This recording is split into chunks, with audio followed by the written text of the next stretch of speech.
Boa tarde a todos e obrigada por aguardarem. Sejam bem-vindos à teleconferência referente aos resultados do terceiro trimestre de 2021 da Rumo. Estão presentes o Sr. Ricardo Levin, vice-presidente financeiro e diretor de Relações com Investidores, e o Sr. Gustavo Rosa, diretor de Tesouraria e Relação com Investidores.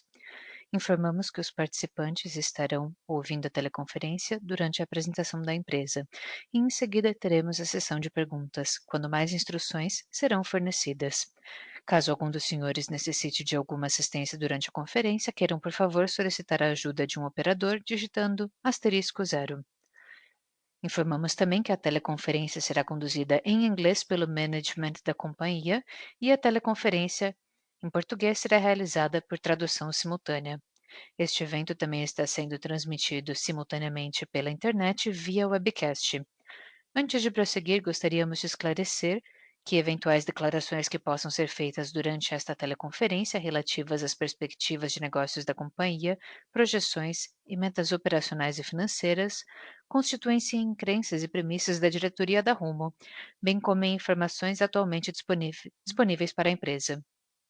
Considerações futuras não são garantias de desempenho e envolvem riscos, incertezas e premissas, pois se referem a eventos futuros e, portanto, dependem de circunstâncias que podem ou não ocorrer.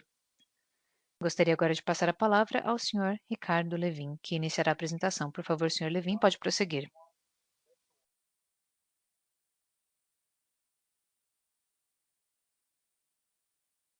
Boa tarde a todos e obrigado pela presença no nosso call de resultados do terceiro trimestre de 2021.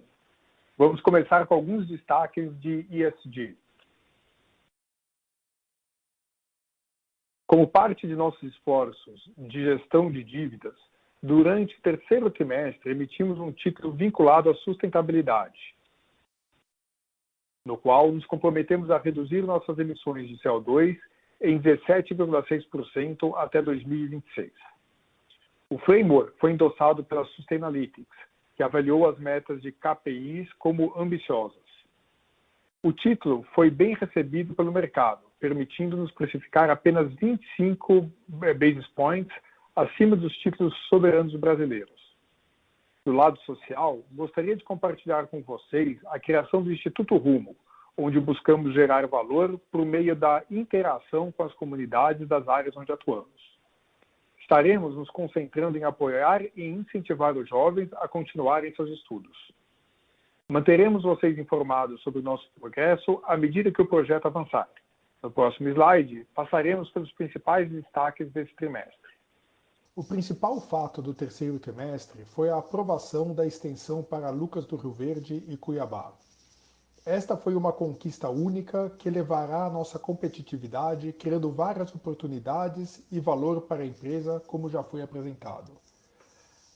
Apesar da já esperada queda em volume e EBITDA devido à quebra de safra de milho, a Rumo continua seguindo com sucesso a sua estratégia de foco em volume e, graças à sua maior competitividade quando comparado a outros modais, a Rumo ganhou market share expressivo em grãos no Mato Grosso e Goiás. Além disso, a diversificação de cargas, como transporte de fertilizante, containers e combustíveis, ajudou a compensar de maneira parcial o baixo volume de milho. Finalmente, nos próximos anos, esperamos crescer ainda mais o transporte de biocombustíveis e celulose devido às novas parcerias e contratos assinados esse ano. No próximo slide, nós apresentaremos os resultados operacionais. Conforme já mencionado, devido à quebra de safra, tivemos uma queda de cerca de 17% nos grãos, o que fez com que nossos volumes caíssem tanto nas operações do Sul quanto do Norte. Por outro lado, a operação de contêineres, combustível e fertilizantes apresentaram um crescimento de 2 dígitos. No próximo slide, veremos os resultados por operação. O EBITDA caiu 19% devido aos menores volumes que trouxeram menor diluição do custo fixo. Além disso, o custo variável cresceu mais do que a receita líquida, uma vez que o custo com combustível aumentou 42% comparando ano contra ano. Apesar de termos feito repasse em nossas tarifas, Dada a menor disponibilidade de milho, tivemos dificuldade em negociar volumes adicionais, ao mesmo tempo em que tínhamos que atender grãos vindo de locais mais distantes, onde normalmente temos menores tarifas. Custos fixos também aumentaram em decorrência de custos adicionais, face ao ano anterior, como a entrada da malha central e também a expansão das estruturas de pricing comercial ocorridas no ano passado. No próximo slide, veremos os destaques dos resultados consolidados financeiros. O resultado financeiro veio melhor do que no terceiro trimestre de 2020, apesar do aumento dos índices de CDI e IPCA, que impulsionaram o custo da dívida para cima. Isso se deve à redução significativa em outras despesas, em função do pré-pagamento de 5,1 bilhões de reais em concessões que fizemos no ano passado. O lucro líquido atingiu 51 milhões de reais, devido aos mesmos fatores que influenciaram o menor desempenho do EBITDA. No próximo slide, veremos mais detalhes da dívida. Fechamos o terceiro trimestre com um endividamento de 2,4 vezes dívida líquida e EBITDA. Quando olhamos para o nosso cronograma de amortização da dívida, devido à nossa posição confortável de caixa, poderemos pré-pagar o bonde de 25 já em janeiro de 2022, garantindo que a Rumo não terá mais nenhum valor significativo a ser amortizado até 2027, beneficiando assim a execução do plano de investimentos e a extensão para Lucas do Rio Verde.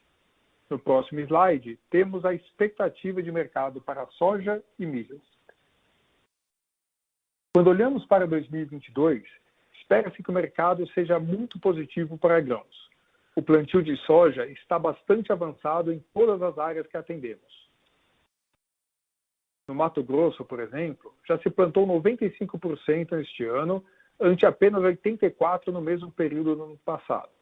Apesar do aumento do custo de produção nos últimos meses, o nível de rentabilidade da soja e do milho ainda é bastante elevado, o que está incentivando os produtores a ampliar a área plantada. Isso, aliado a uma melhor expectativa de clima, deve proporcionar um aumento significativo na produtividade. No próximo slide, veremos o panorama da soja. No que se refere ao mercado de soja em 2022, segundo projeções da Agroconsult, o Brasil deve ter uma safra recorde de 146 milhões de toneladas, aumento de 9 milhões de toneladas em relação a 2021, dos quais 88 milhões devem ser exportadas, 4 milhões de toneladas a mais do que em 21. O estado do Mato Grosso também deve registrar aumento de 1 milhão de toneladas nas exportações em relação a este ano, enquanto os estados do Sul devem elevar as exportações em 3 milhões de toneladas. No próximo slide, veremos expectativas para o milho. Quanto ao mercado de milho, em 2022, segundo também projeções da Agroconsult, o Brasil deverá ter uma safra recorde de 119 milhões de toneladas, um acréscimo de 37 milhões de toneladas a 2021. Desse total, 40 milhões deverão ser exportados, 22 milhões a mais de toneladas do que em 2021. Os estados de Mato Grosso e Goiás devem exportar 12 milhões de toneladas a mais do que em 2021, enquanto Paraná e Mato Grosso do Sul devem ter um aumento de 3,8 milhões de toneladas em suas exportações. No próximo slide, falaremos sobre as expectativas para a malha central. Durante o ano de 2021, inauguramos 2 terminais de grãos que estão operando em Goiás, também apresentando volumes e margens significativas. Para 2022, teremos a entrada de um terminal de açúcar no segundo trimestre, um terminal de fertilizantes no terceiro trimestre e iniciaremos a operação de containers no segundo semestre. Com isso, devemos observar ainda mais crescimento em volumes e margens. Concluo minha apresentação e podemos ir para a sessão de perguntas e respostas. Obrigado.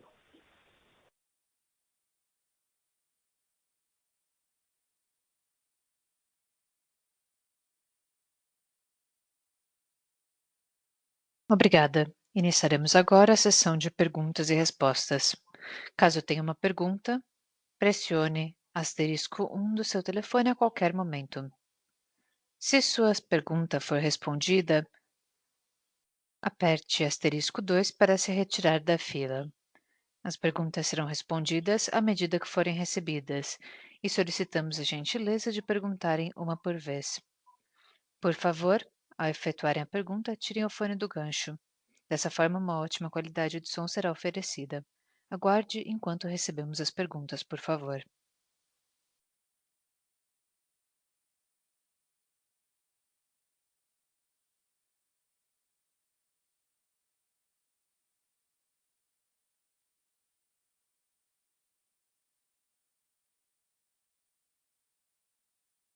Nossa primeira pergunta vem de Rogério Araújo, do UBS BB.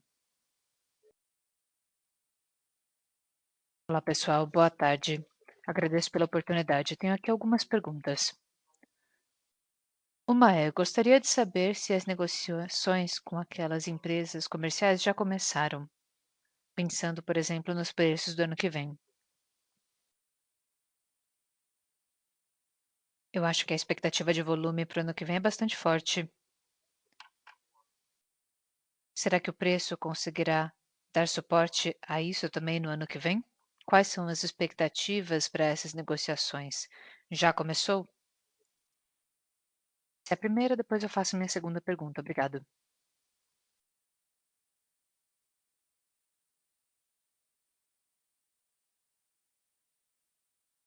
Olá, Rogério, tudo bem?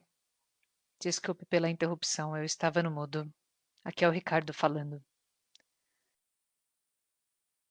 Em primeiro lugar, agradeço pela participação no nosso call. É um prazer recebê-lo.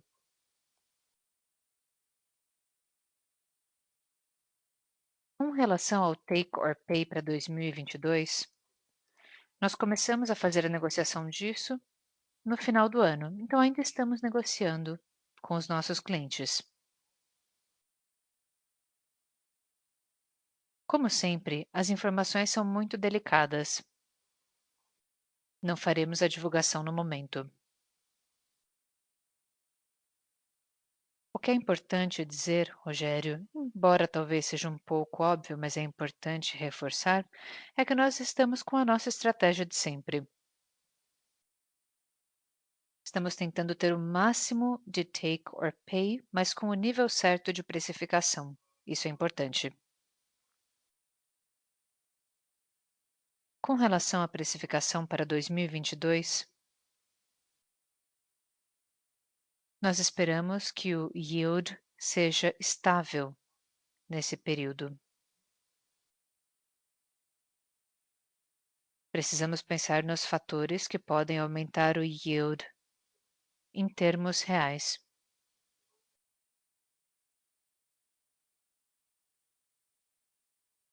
A gente sabe que a BR-153 vai ficar pronta apenas no final de 2022, começo de 2023. E sua conclusão é um impacto possível. Para os yields do ano que vem, principalmente para os contratos, nossa área comercial está tentando conversar com os clientes e está criando engajamento com esses clientes para longo prazo. Você já deve ter ouvido falar sobre alguns desses contratos, mas posso mencionar alguns exemplos. Estamos fazendo uma negociação, por exemplo, com a Suzano. Na verdade, finalizamos essa negociação para fazer o transporte para a Suzano.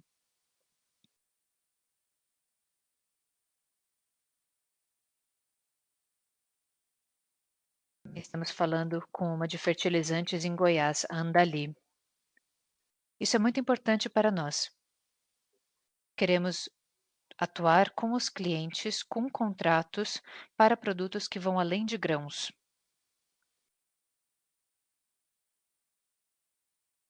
Desculpe, eu interrompi alguém no início. Se quiser continuar, fique à vontade.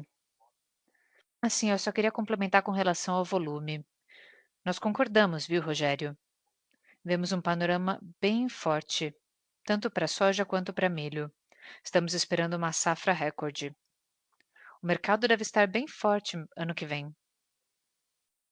Isso também será uma coisa que possibilitará uma precificação muito boa. Devemos levar em consideração também que, se a estratégia for expandir a participação de mercado, nós vamos nos aprofundar no estado do Mato Grosso. Nós estaremos então buscando cargas de locais mais distantes, o que acaba compensando um pouco os ganhos de mercado que nós podemos ter de acordo com a condição de mercado. Como o Ricardo mencionou, nós esperamos fazer o repasse da inflação, mas não esperamos ganhar tanto na precificação em termos reais. E temos esse desafio do nosso aprofundamento no Mato Grosso para procurar mais volume e mais participação de mercado ano que vem. Certo. Obrigado, Levin e Gustavo. Outra pergunta sobre novos projetos. Pode, por favor, falar sobre uma atualização de Rio Verde e dos próximos passos? Eu vejo então que agora a questão do licenciamento ambiental é a maior parte. E a questão de gargalos, qual que é a expectativa? Além disso, e novos projetos? Vocês pediram duas novas ferrovias ao governo, de acordo com a nova regulamentação, que estão tentando aprovar perante o Congresso. Isso inclui Lucas do Rio Verde.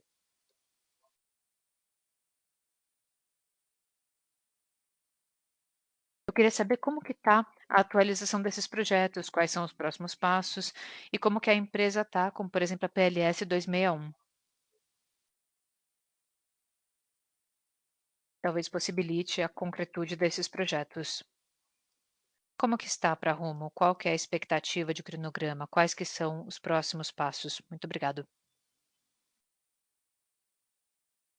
Rogério, obrigado. Boa pergunta.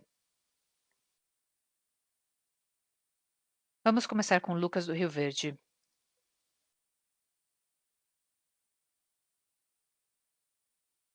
Sim, com relação a yields, a gente falou de muitas informações no nosso call anterior. E não tem nenhum gargalo que nós estejamos prevendo. Nós estamos trabalhando na obtenção das licenças ambientais. A gente sabe que no Brasil conseguir essas licenças e aprovações leva um tempo.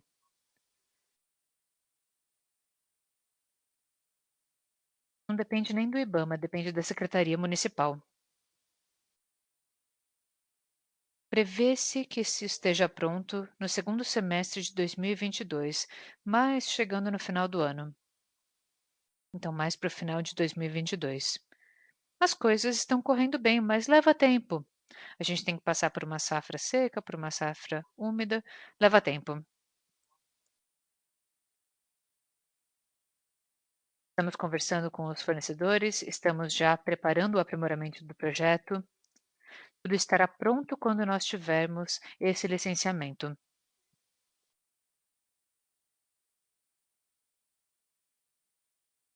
Outra coisa importante que você mencionou sobre os dois outros projetos, eu posso mencionar agora. Eu acho que nós estamos esperando para ver como a coisa se desenrola, porque ainda não está muito claro para nós.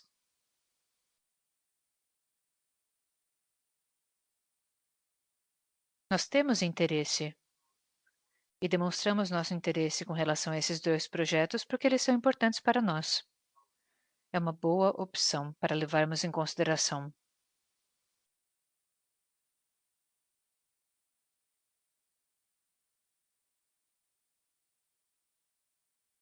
Os dois para os quais nos candidatamos,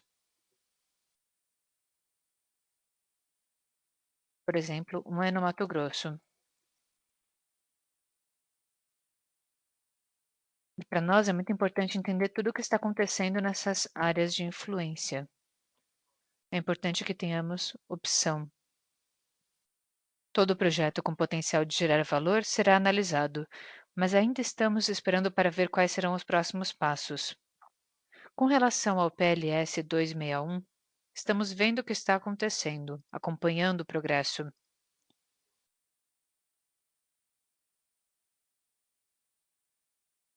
E não tem nenhuma novidade. Estamos, estamos acompanhando com muita atenção o desenvolvimento do PLS 261. Tem mais alguma coisa que tenha na pergunta? Não, a resposta foi muito clara. Muito obrigado. Eu que agradeço, Rogério. Um ótimo dia a todos.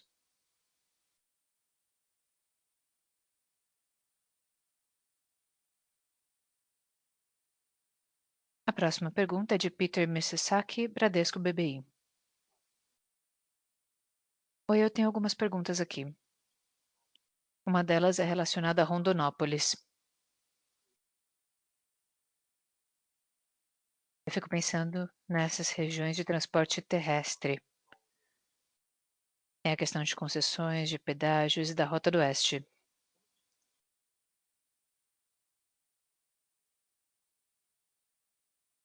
O que podem falar sobre a participação de mercado de Rondonópolis com relação à concessão?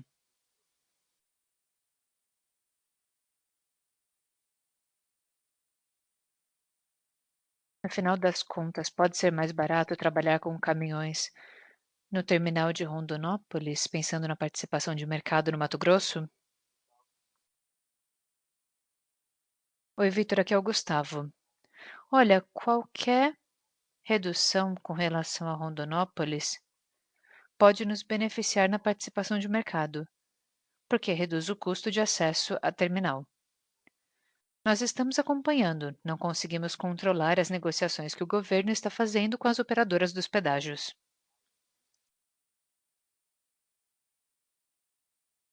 Mas, sim, a gente poderia dizer que isso seria positivo se houvesse uma redução nessas tarifas de pedágio.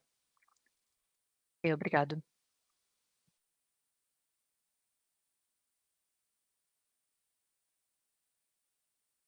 A próxima pergunta vem do Steven, do Citibank.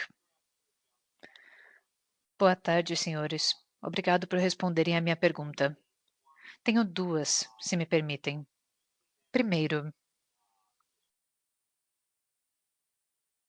os senhores viram algum problema na cadeia de suprimentos global com os seus fornecedores? Seja no trabalho, na parte de locomoção, algum problema de preço nesse sentido? E a segunda pergunta é, por favor, quais tendências de precificação vêm no setor de contêineres? Muito obrigado.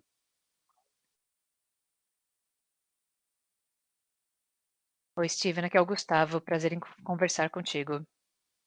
Oi, Gustavo, tudo bem? Tudo bem. Nós não estamos vendo nenhuma disrupção na nossa cadeia de suprimentos.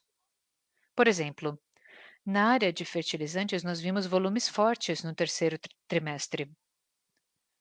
Essa é uma matéria-prima importante da qual nós precisamos para fazer o plantio das novas safras. E nós não estamos vendo nenhuma disrupção,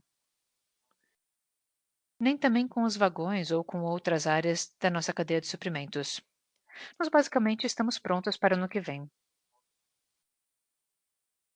Claro, tem a demanda de sementes, maquinário e fertilizantes que está bastante alta. Isso porque estamos com uma safra bastante forte. No entanto, o Brasil ainda consegue aumentar a área plantada. Então, não só virão ganhos com o aumento de produtividade, mas também podemos aumentar a área. Vai ser uma questão de balancear a expansão de área e a expansão de produtividade, que demandará mais matéria-prima, como fertilizantes, sementes e outros. Mas isso é uma coisa que não nos preocupa, pensando na safra do ano que vem. Com relação à área de contêineres, estamos vendo uma bela evolução. Claro que às vezes, com a carga, há uma variação na precificação. Na área de contêineres, há uma grande variedade, um grande assortimento de cargas. Às vezes vemos algumas cargas com padrões específicos. Porém, continuando, imaginamos que continue o crescimento da área de contêineres. Mesma coisa com volumes. Ano que vem devemos ver a entrada das operações de contêineres na malha central. Para o segundo semestre do ano que vem, esperamos começar a operação com contêineres na malha central. Aí a operação será feita com um tipo de carga completamente diferente.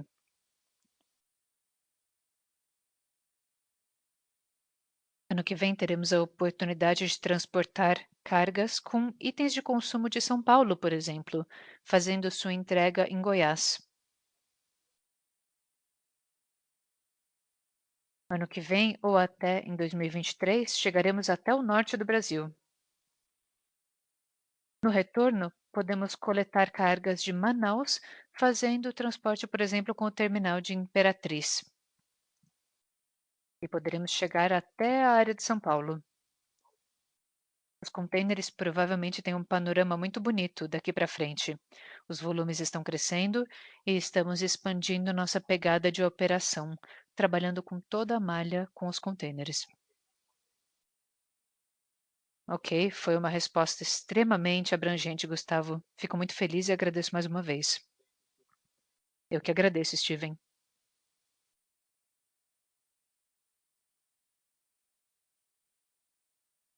Nossa próxima pergunta é de Bruno Amorim, da Goldman Sachs.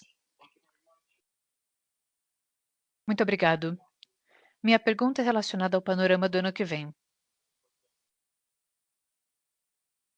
Segundo a previsão que vimos de milho e soja de uma forma consolidada, parece que a exportação de Mato Grosso será mais volumosa ano que vem em comparação com 2020.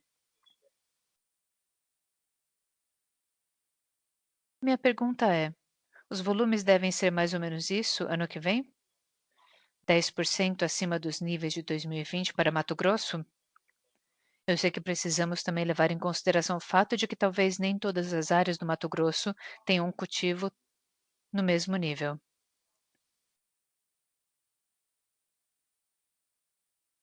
Eu sei que também mencionaram aqui que talvez vocês se expandam um pouco mais para o norte. Mas, por favor, fale um pouco com relação aos volumes do ano que vem. É isso que eu quero. Muito obrigado. Oi, Bruna, aqui é o Gustavo. Olha, essa é uma pergunta complicada,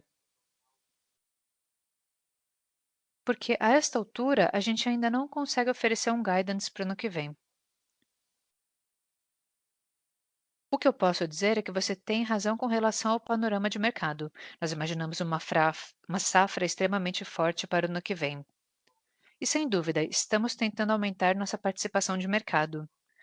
Então, além do crescimento de mercado, nós queremos aumentar a participação de mercado ano que vem, o que trará mais oportunidades de crescimento. Além disso, também temos que levar vários fatores em consideração, como a sazonalidade. Essas coisas podem variar um pouco, dependendo inclusive das negociações comerciais que estamos fazendo com os clientes. Para conseguirmos nossos volumes finais do ano que vem, precisaremos compreender o quanto o mercado vai crescer, que tipo de sazonalidade teremos ao longo de todo o ano e etc. No momento, a sazonalidade parece estar um pouquinho melhor. Devemos ter uma safra mais antecipada de milho e soja em comparação com o ano passado. Os volumes, principalmente do primeiro trimestre, devem ser mais fortes. Isso nos dá a oportunidade de aumentar um pouco o nosso volume. Mas ainda precisamos entender o que vai acontecer no restante do ano. Nós teremos a safrinha de milho e entender o quão cedo ela chegará será importante porque isso pode afetar nosso volume ao longo do ano. Mas sem dúvida, vamos atrás de mais ganho de participação de mercado. Isso significa que nós queremos criar um crescimento além do mercado para garantir ganho de participação de mercado. Obrigado, Gustavo. Eu gostaria de fazer um follow-up com relação a volume em comparação com capacidade no momento. Com relação ao crescimento, por exemplo, você mencionou alguns ajustes no plano de investimento. Você poderia esclarecer como está a capacidade em comparação com o volume no momento, para termos uma ideia do quanto seria possível crescer ano que vem, considerando que a capacidade pode ser usada para essa equação? Que indicação que você pode nos passar? Oi, Bruna, Gustavo de novo. Olha, no último call, nós compartilhamos com os senhores várias melhorias importantes no Porto de Santos. Fizemos entregas muito significativas há alguns meses. E ainda estamos investindo no Porto de Santos para aumentar a capacidade. Agora, quando nós pensamos na eficiência da malha, é importante lembrar que ano que vem nós trabalharemos com 100% dos trens rodando com 120 vagões. Isso cria ganhos significativos com consumo de combustível, capacidade e tempo de ciclo. Ao reduzir o ciclo, é possível reduzir o capex de recuperação que nós temos. É possível também ter mais lucratividade. E, claro, existe uma adição de capacidade. A capacidade também depende da sazonalidade. Se a demanda for muito concentrada em alguns meses, talvez não consigamos atender tudo ao mesmo tempo. No entanto, com uma distribuição mais homogênea de volume ao longo do ano, isso pode potencializar nossa capacidade e nosso volume ao longo do ano. Nós acreditamos que estamos bem posicionados para o ano que vem, para mais uma vez conseguirmos crescer nossos volumes além do crescimento médio de mercado. Nós queremos conquistar participação de mercado. O quanto vai depender de alguns fatores que ainda estão sendo negociados com os clientes. E, claro, depende também do quanto esse mercado evoluirá e de como ele evoluirá, levando em consideração a sazonalidade das exportações e como o preço das commodities vai se comportar. Tudo isso pode influenciar na sazonalidade do ano que vem e, consequentemente, na nossa capacidade. Mas nós estamos fazendo a lição de casa para eficiência e capacidade, e acreditamos que estejamos bem posicionados para o ano que vem para atingir os objetivos. Muito obrigado.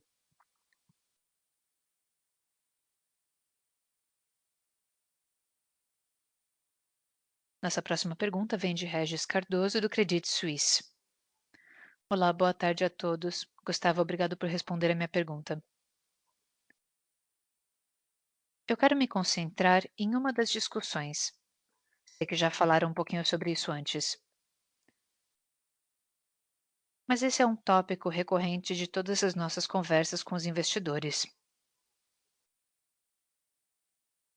A Rumo fez uma guidance ano passado, este ano segurou a guidance, e os investidores ficam se perguntando como isso funcionará. Como que a empresa passará por essa fase de crescimento ano que vem e se conseguirá chegar nos nossos objetivos ali de 2025 para sempre. Eu sei que tem muita coisa que a gente pode discutir, Gustavo. Você poderia, pensando em tudo isso, nos passar alguns números ou expectativas do que se espera para a recuperação da safra do ano que vem e o impacto que isso terá na Rumo?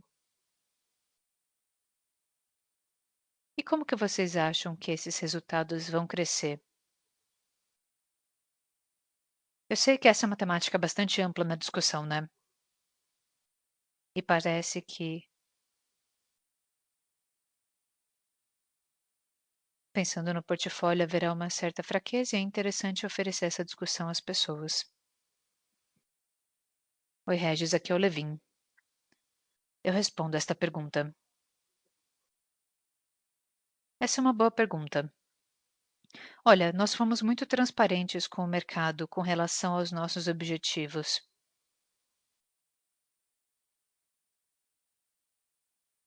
No entanto, é importante lembrar que em 2020 tivemos problemas externos e internos.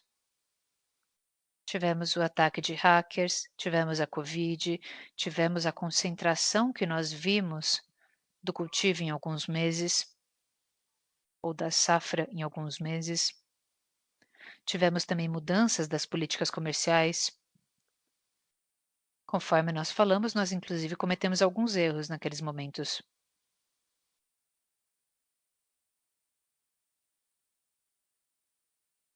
Ficou muito claro, né?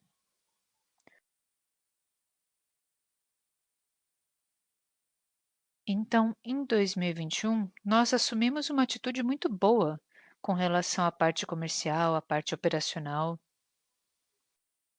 Nós conseguimos antecipar as vendas, fizemos muito take or pay travado para soja, para milho. Tudo foi muito bem no primeiro semestre do ano. Do ponto de vista operacional, a empresa rodou muito bem, 100% de alinhamento com o que planejamos. Batemos vários recordes com portos e com ferrovias.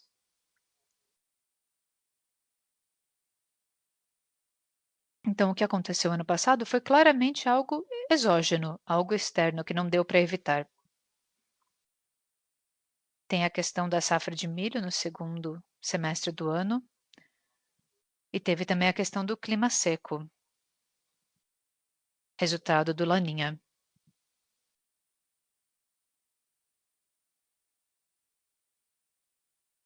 Eu acho que nós fizemos um trabalho muito bom, mesmo com os baixos volumes que tivemos. O Gustavo já falou sobre a participação de mercado que nós ganhamos, e eu vou passar uns números aqui.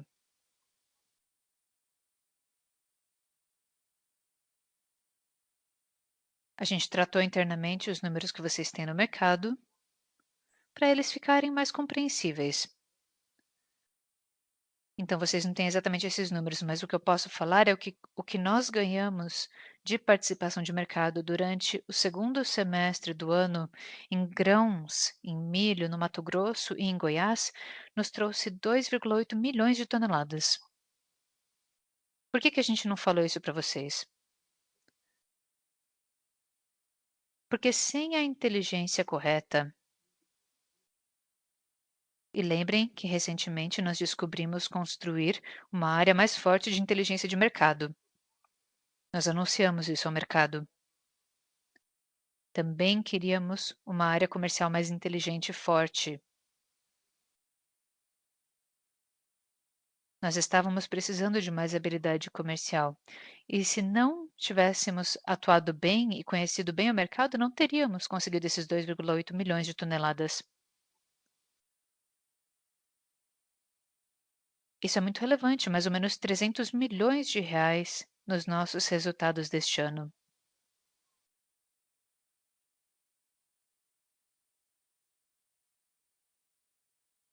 A guidance inicial, e nós já não temos mais isso,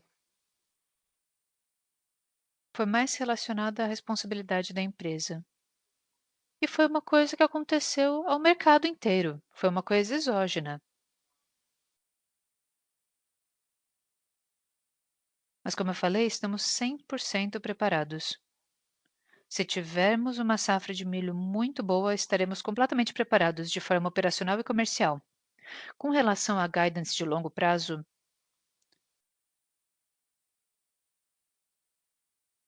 pelo menos até agora, Regis, não vemos nenhum problema com relação ao ano que vem. Lembre que nós temos áreas que podem dar apoio ao crescimento da empresa. Tem aumento de capacidade, estamos trabalhando nos gargalos da empresa. Conforme o Gustavo falou, estamos trabalhando na eficiência e tentando fazer uma redução do CAPEX com relação ou como resultado das ineficiências de trabalho.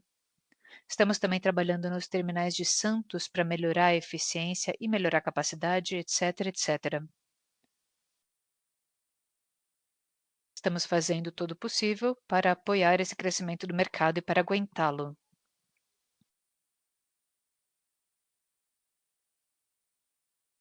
Que conforme o Gustavo já falou e eu já falei, nós esperamos uma safra muito forte ano que vem. E outra, lembre também que não ano que vem, mas em 2023, nós teremos a questão dos pedágios da BR-153. E isso será um marco para os nossos resultados. Ir para o norte custará R$ 25 mais do que custa hoje, ou do que custará em 2022. Uma parte desses R$ 25 será adicionado ao nosso preço. Uma outra parte será ganhada para ganhar mais participação de mercado, para aumentar nossa competitividade.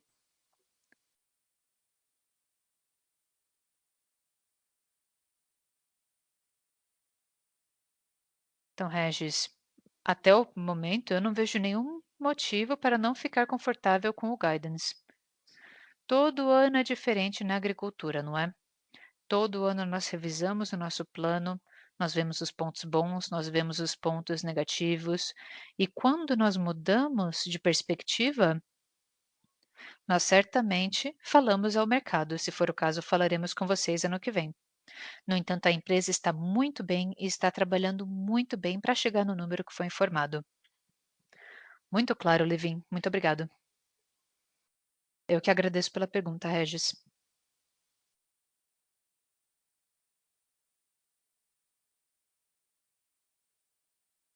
Caso tenham perguntas, pressione asterisco 1.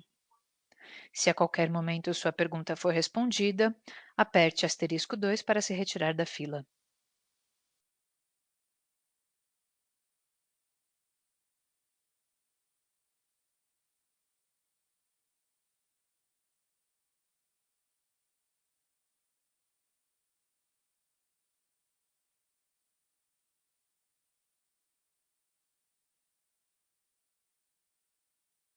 Obrigada. Passo a palavra agora ao senhor Ricardo Levin para seus últimos comentários.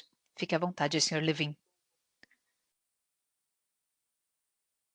Agradecemos a todos pela participação no último call do ano.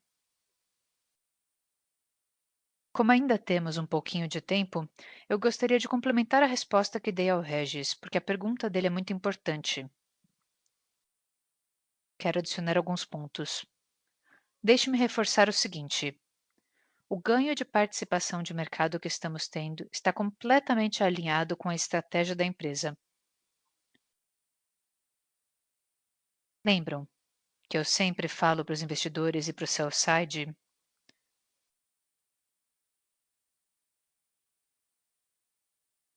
que com esse ganho marginal pode ser uma grande perda, mas quando ganhamos, às vezes pode ser até 100% de EBITDA. Então, ganhar participação de mercado em um mercado que não está bom é muito importante. Isso mostra que estamos seguindo a estratégia, que estamos muito bem, fazendo um ótimo trabalho comercial, operacional e de inteligência de mercado. Essa é a primeira coisa que eu gostaria de falar. Outra coisa é um reforço ao que o Gustavo já falou. Nós estamos trabalhando na otimização do CAPEX.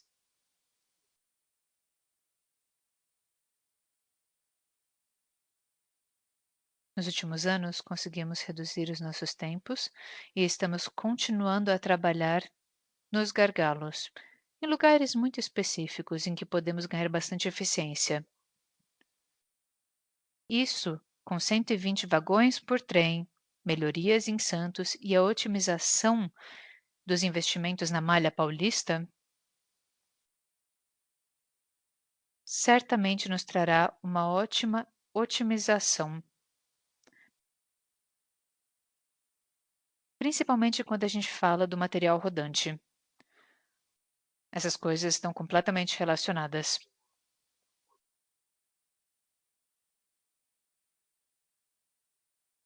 A gente tem que pensar no momento certo do mercado. O Rogério fez uma pergunta de regulamentação e eu também gostaria de falar um pouco mais sobre ela. Eu acho que este ano nós concluímos um grande ciclo da empresa. Tivemos o marco da aprovação da extensão para Lucas do Rio Verde. E com isso, eu acho que conseguimos encerrar o que eu chamo de ciclo de crescimento regulatório, um muito relevante. Em 2019, nós fomos os vencedores da proposta da malha central, e ao ganharmos isso, reduzimos muito do risco da empresa. Conseguimos acesso a novos mercados. Em 2020, renovamos a malha paulista, trazendo perpetuidade a esse sistema. Também fizemos o pré-pagamento de uma grande parte das taxas de concessão, o que foi um passo muito importante por causa do cenário de inflação pelo qual estamos passando agora. E agora, em 2021, conseguimos aprovar a extensão para Lucas do Rio Verde e Cuiabá. Recentemente eu ouvi de um investidor que nós fizemos tudo o que nós prometemos, desde a fusão. E eu gostaria de reforçar isso.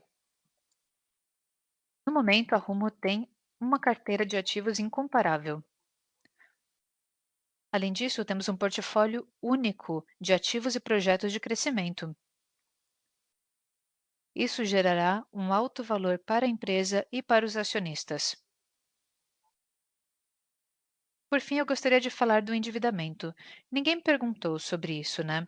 Mas nós estamos trabalhando com muito afinco para melhorar o perfil do nosso endividamento.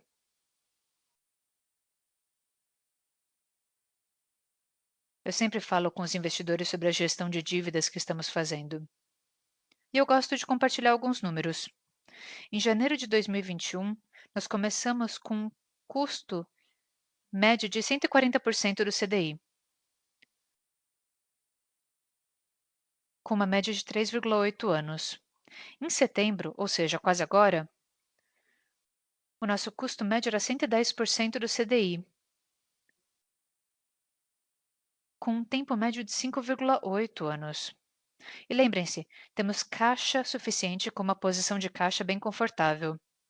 Como eu falei na apresentação, podemos fazer o pagamento adiantado dos títulos de 2025. Em janeiro do ano que vem, chegaremos a um custo médio de 107. Quem acompanha a empresa se lembra que nós tínhamos quase 150% do CDI como custo médio. Em janeiro de 2022, será menos de 107% do CDI, com um pagamento adiantado desse título, com um prazo médio de 6,1 anos. Isso é muito relevante, porque nós estamos em um ambiente de juros altos, de taxas altas, e estamos entrando em um ciclo de alto investimento após 2023, com a extensão para Lucas do Rio Verde. Isso mostra que nós andamos fazendo o trabalho correto para encarar esse novo ciclo da empresa. Eu acho que esses pontos são muito importantes para a empresa. E eu quero agradecê-los. É nosso último call do ano e preciso agradecer pelo apoio dos investidores e pelo apoio do sell-side. Conversamos então no nosso próximo call no ano que vem. Muito obrigado.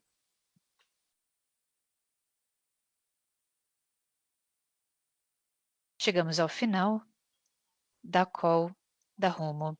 Muito obrigada pela participação e fiquem à vontade para se desconectar. Tenham todos um ótimo dia.